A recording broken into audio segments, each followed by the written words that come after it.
Hello guys, welcome to our channel. তো আজকের এই ভিডিওতে আমরা কথা বলবো মোহনবাগান সুপার জায়ান্টকে নিয়ে। তো মোহনবাগান সুপার জায়ান্ট পরের ম্যাচে খেলতে নামছে মুম্বাই সিটি এফসির এগেনস্টে। তো সেই ম্যাচটা কবে কোথায় অনুষ্ঠিত হতে চলেছে এবং এই ম্যাচটা নিয়েই আলোচনা করব। তো দুটো টিমকে নিয়ে আলোচনা করব, দুটো টিমের পয়েন্ট টেবিলস নিয়ে কথা বলবো, পাশাপাশি মোহনবাগান কি পরিবর্তন করবে, এই ম্যাচে রবসন খেলবে এটা কনফার্ম। এছাড়াও মোহনবাগান কোন ফরমেশনে কেমন লাইন আপ নিয়ে খেলতে পারে এই ম্যাচে সব কিছু বিস্তারিত আলোচনা করব আজকের এই ভিডিওতে। তো ভিডিওটা শেষ পর্যন্ত দেখতে থাকো, আর আমাদের এই চ্যানেলে যারা প্রথমবার এসেছো তারা অবশ্যই সাবস্ক্রাইব করে পাশের বেল আইকনটিতে অল প্রেস করে দিও। তো চলো শুরু করা যাক। প্রথমেই আমরা কথা বলে নেব Mumbai city FC versus Mohun Bagan super giant. ম্যাচটি অনুষ্ঠিত হতে চলেছে 20শে মার্চ শুক্রবার সন্ধ্যে 7:30 থেকে বিবেকানন্দ যুব ভারতী ক্রীড়াঙ্গন স্টেডিয়াম সল্ট লেকে। তো এই ম্যাচটা মোহনবাগানের হোম ম্যাচ হতে চলেছে। অ্যাওয়ে ম্যাচে বেঙ্গালুরু এফসির এগেনস্টে 0-0 ম্যাচটা ড্র করে, যার ফলে কিন্তু 2 পয়েন্ট কম পেয়ে গেল মোহনবাগান। যদিও মোহনবাগান এখনও পর্যন্ত টপ টেবিলেই রয়েছে, মানে 1 নম্বরেই রয়েছে। আর সবচেয়ে বড় সুখবর যেটা হচ্ছে, জামশেদপুর এফসিকে কিন্তু নর্থ ইস্ট ইউনাইটেড এফসি 2-1 গোলে হারিয়ে দিয়েছে। তো নর্থ ইস্ট ইউনাইটেড এফসির এই দুর্দান্ত জয়টা কিন্তু মোহনবাগানকে অনেকটা বাড়তি স্বস্তি দেবে, যেখানে কিন্তু মোহনবাগান এই ম্যাচটার দিকেই তাকিয়েছিল যে জামশেদপুর এফসি যেন যা হোক করে হলেও এই ম্যাচ থেকে পয়েন্ট লুজ করে, তাহলে মোহনবাগানের জন্যই ভালো হবে এবং নিচের টিমগুলোর জন্যও ভালো হবে। তো অবশ্যই এই ম্যাচটা জামশেদপুর হেরে যাওয়ার ফলে বেশ কয়েকটা টিমের ভালোই হলো। আর যদি আমরা মুম্বাই এবং মোহনবাগানের বর্তমান পয়েন্ট টেবিলস নিয়ে কথা বলি, মোহনবাগানও কিন্তু 5টা ম্যাচ খেলেছে, মুম্বাই সিটি এফসি তারাও কিন্তু 5টা ম্যাচ খেলেছে। আর মোহনবাগান 5 ম্যাচে 13 পয়েন্ট নিয়ে কিন্তু 1 নম্বরে রয়েছে। মুম্বাই সিটি এফসি তারা কিন্তু 5 ম্যাচে 11 পয়েন্ট নিয়ে 3 নম্বরে রয়েছে। অর্থাৎ একটা ভালো লড়াই আমরা দেখব। আর ভুলে গেলে চলবে না, লাস্ট মানে গতকালকের ম্যাচেই কিন্তু ইন্টার কাশিকে 2-1 গোলে হারিয়েছে মুম্বাই সিটি এফসি, যেটা কিন্তু খুবই ভালো একটা দিক। আর মুম্বাই সিটি এফসির বেশ কয়েকটা প্লেয়ার কিন্তু দুর্দান্ত খেলছে, ইন্ডিয়ান প্লেয়ার। আর যদি দুটো টিমের হেড টু হেড রেকর্ড নিয়ে আমরা কথা বলি, তো জানি না মোহনবাগান কিন্তু এই মুম্বাইয়ের এগেনস্টে একটু খারাপই খেলে, মানে জানি না যত ভালো দল নিয়েই মোহনবাগান খেলতে নামুক এই মুম্বাইয়ের এগেনস্টে কোনো না কোনো প্রকার হয়তো ম্যাচটা ড্র হবে, না হলে মুম্বাই জিতে যাবে। তো হেড টু হেড রেকর্ডে কিন্তু মুম্বাই সিটি এফসি এগিয়ে রয়েছে। লাস্ট 5বারে মুম্বাই 2বার জিতেছে, মোহনবাগান 1বার জিতেছে, আর 2বার কিন্তু ড্র হয়েছে। অর্থাৎ মোহনবাগান এই জায়গায় একটু পিছিয়ে রয়েছে। তবে এই ম্যাচেই কিন্তু কামব্যাক করতে চলেছে Brazilian samba magic the magician Robson রবিনো কিন্তু এই ম্যাচে খেলবে, এটা কনফার্ম। বেঙ্গালুরু ম্যাচে তিনি খেলতেও পারতেন, তবে খুব যে তিনি ফিট ছিলেন তা কিন্তু নয়, আর পুরো যে আনফিট ছিল সেটাও নয়। তবে তাকে খেলিয়ে রিস্ক নিতে চায়নি, মেবি এই মুম্বাই ম্যাচের জন্যই তাকে প্রস্তুত করছে সার্জিও লোবেরা।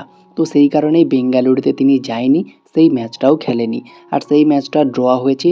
এখন নেক্সট চ্যালেঞ্জ হচ্ছে মুম্বাইকে হারিয়ে নিজেদের ঘরের মাঠে আবারও জয়ের সারণিতে ফেরা এবং 3 পয়েন্ট তুলে নেওয়া। এটা কিন্তু বর্তমানে মোহনবাগানের উদ্দেশ্য, মেন টার্গেট বলতে পারো। আর যদি আমরা মুম্বাই সিটি এফসির শক্তিশালী পয়েন্ট নিয়ে কথা বলি, তো বিশেষ করে মুম্বাইয়ের শক্তিশালী পয়েন্ট হচ্ছে লালিয়ানজোলা ছাংতে এবং আপফ্রন্টে কিন্তু পেরিরা ডিয়াজের মতো প্লেয়ার রয়েছে। আর বিশেষ করে বর্তমানে খুবই ভালো নজর কেড়েছে মুম্বাইয়ের একজন দুর্দান্ত ইয়ংস্টার ইন্ডিয়ান প্লেয়ার নৌফল। তিনি কিন্তু লাস্ট 2টো ম্যাচেই গোল পেয়েছেন এবং দুর্দান্ত গতিও রয়েছে তার। পাশাপাশি জনি কাউকোর থ্রু বলগুলোও অনেক ডেঞ্জার হচ্ছে এবং সব মিলিয়ে এই মুম্বাই টিমটাও কিন্তু বেশ ভালোই খেলছে। এখনও পর্যন্ত তারা কিন্তু টপ টেবিলে 3 নম্বরে রয়েছে। তো বুঝতেই পারছো একটা দারুণ ফাইট কিন্তু দেবে। আর লাস্ট 3টে ম্যাচ নিয়ে যদি আমরা কথা বলি, এই মুম্বাই সিটি এফসির লাস্ট 3টে ম্যাচেই তারা কিন্তু আনবিটেন রয়েছে, মানে কোনো রকম হারেনি। লাস্ট 3টে ম্যাচের মধ্যে 2টো ড্র করেছে, একটা জিতেছে। তো ভালো ফল একটা বলতে পারো খুবই। তবে দিল্লি স্পোর্টিং ক্লাবের এগেনস্টে তারা এগিয়ে যাওয়ার পরেও ম্যাচটা কিন্তু জিততে পারেনি, দিল্লি কিন্তু সমতায় ফিরে যায়। তো সেরকমই মোহনবাগানকে কিন্তু এই ম্যাচটা দেখে শুনে পুরো 100% দিয়ে নিজেদের ঘরের মাঠে জয় তুলে নিতে হবে। আর মোহনবাগানের লাস্ট 3টে ম্যাচ নিয়ে যদি আমরা কথা বলি, লাস্ট 3টে ম্যাচে তারা কিন্তু 10টা গোল করেছে, যেটা মোহামেডান এফসির এগেনস্টে 5-1, ওড়িশা এফসির এগেনস্টে 5-1 এবং বেঙ্গালুরু এফসির এগেনস্টে কিন্তু 0-0 ড্র হয়। তো অর্থাৎ এই ম্যাচটা জিতলেও কিন্তু অনেক ভালো হতো, মানে বেঙ্গালুরু এফসির কথা বলছি। তো যাই হোক, সেই ম্যাচটা কিন্তু ব্যাড লাকের কারণেই বলতে পারো, বা কোচের কোনো ভুল ট্যাকটিক্সের কারণেও কিন্তু ম্যাচটা ড্র হয়েছে। তো যাই হোক, সেটা কিন্তু দেখলে হবে না, এখন মেন টার্গেট মুম্বাইকে হারাতে হবে। তো দেখা যাক এই ম্যাচটা জিততে পারে কি মোহনবাগান। তো যদি আমরা মোহনবাগানের ফরমেশন ও লাইন আপ নিয়ে কথা বলি, তো মেবি মোহনবাগানের ফরমেশন সেই 4-2-3-1 এটাই থাকবে, কোনো রকম পরিবর্তন হবে না। তবে যে পরিবর্তনটা হবে সেটা হচ্ছে লিস্টন কিন্তু আবারও চলে যাবে রাইট উইঙ্গারে, এবং লেফট উইঙ্গারে যেহেতু রবসন রবিনো ব্যাক করছে, তাকে কিন্তু লেফট উইঙ্গারে আমরা দেখতে পারবো। আপাতত এই একটাই পরিবর্তন আমরা দেখতে পাচ্ছি। আর যেহেতু রবসন রবিনো ব্যাক করছে, তাহলে আপফ্রন্টে 3জন বিদেশি থাকবে, রবসন, দিমি এবং জেমি। তাহলে ডিফেন্সে যে টম আলড্রেড লাস্ট ম্যাচে খেলেছিল, এই ম্যাচে তাকে আর শুরু করাবে না, মেহতাব সিংকে কিন্তু প্রথম থেকে স্টার্ট করাবে। যার ফলে লাস্ট ম্যাচে কিন্তু মেহতাবকে অল্প কিছু সময় গেম টাইম দিয়েছিল, পুরোপুরি ম্যাচে কিন্তু গেম টাইম দেয়নি, যাতে তার চোট না হয়ে যায়। হালকা চোট ছিল, সেটার জন্য কিন্তু কোনো রকম রিস্ক নেয়নি সার্জিও লোবেরা। তো অ্যাওয়ে ম্যাচ থেকে 1 পয়েন্ট তুলে নিয়ে কিন্তু খুশি হতে হয় আপাতত সেই ম্যাচে। তো এই ম্যাচটার মেন ফোকাস থাকবে 3 পয়েন্ট তুলে নেওয়া। তো যদি 4-2-3-1 ফরমেশনে মোহনবাগানের লাইন আপ নিয়ে আমরা কথা বলি, গোলে অবশ্যই বিশাল কাইত, কোনো পরিবর্তন হবে না। 4জন ডিফেন্ডারে একটা পরিবর্তন আসবে, তো সেখানে যে পরিবর্তনটা হবে অবশ্যই মেহতাব সিংয়েরই পরিবর্তনটা হবে। তো লেফট ব্যাকে ক্যাপ্টেন সুভাশিস বোস, রাইট ব্যাকে টেকচাম অভিষেক সিং। অসাধারণ খেলছে কিন্তু এই টেকচাম অভিষেক সিং, দারুণ নজর কাটছে বর্তমান সময়ে। দুজন সেন্টার ব্যাকে যেমনটা বললাম, আলবার্তোর পাশে মেহতাব আসবে এই ম্যাচে, এই পরিবর্তনটাই হবে। দুজন ডিফেন্সিভ মিডফিল্ডে আপুইয়া সঙ্গে অনিরুদ্ধ থাপা, 3জন অ্যাটাকারে, এখানেও একটা পরিবর্তন হবে। লেফট উইঙ্গারে চলে আসবে Brazilian magician Robson Robinho, right উইঙ্গারে চলে যাবে লিস্টন কোলাসো, বেঞ্চে যেতে পারে মনবীর সিং। আর অ্যাটাকিং মিডফিল্ডে দিমিত্রি পেত্রাতস, আপফ্রন্টে স্ট্রাইকারে জেমি ম্যাকলারেন। তো অবশ্যই জেমি ম্যাকলারেন লাস্ট ম্যাচে গোল পেতে গিয়েও পায়নি, দিমিও কিন্তু গোল পেতে গিয়েও পায়নি, অনেক ভালো সুযোগ পেয়েছিল, দুজনের কাছেই কিন্তু চান্স এসেছিল, তবে গোল হয়নি।